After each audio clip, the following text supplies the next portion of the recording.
செஞ்ச இட்லி வந்து மீந்துருச்சு. நம்ம எல்லாமே இட்லி வந்து மீந்தா உப்புமா தான் செய்வோம். ஆனால் இப்போ வந்து ஒரு சூப்பரான டிஷ் செய்யலாம். ரொம்ப டேஸ்ட்டாக இருக்கும். வாங்க பார்க்கலாம். அதுக்கு தேவையான பொருள் பாருங்கள். ஒரு தக்காளி, வெங்காயம் கட் பண்ணிக்கணும். பாருங்கள், இட்லி இந்த மாதிரி ஷேப்பில் வந்து கட் பண்ணிக்கணும்.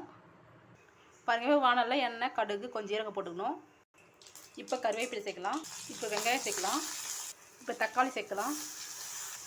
கொஞ்சமாக லைட்டாக உப்பு சேர்த்துக்கலாம். கொஞ்சமாக மிளகா பொடி சேர்த்துக்கலாம். கொஞ்சமாக கரம் மசாலா சேர்த்துக்கலாம்.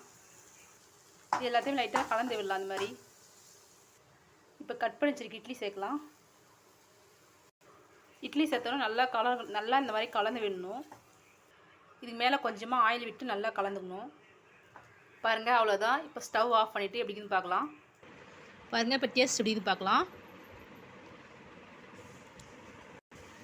டேஸ்ட் உண்மையாக ரொம்ப சூப்பராக இருக்குது. இனிமேல் ட்ரை பண்ணி பாருங்கள். பாய்.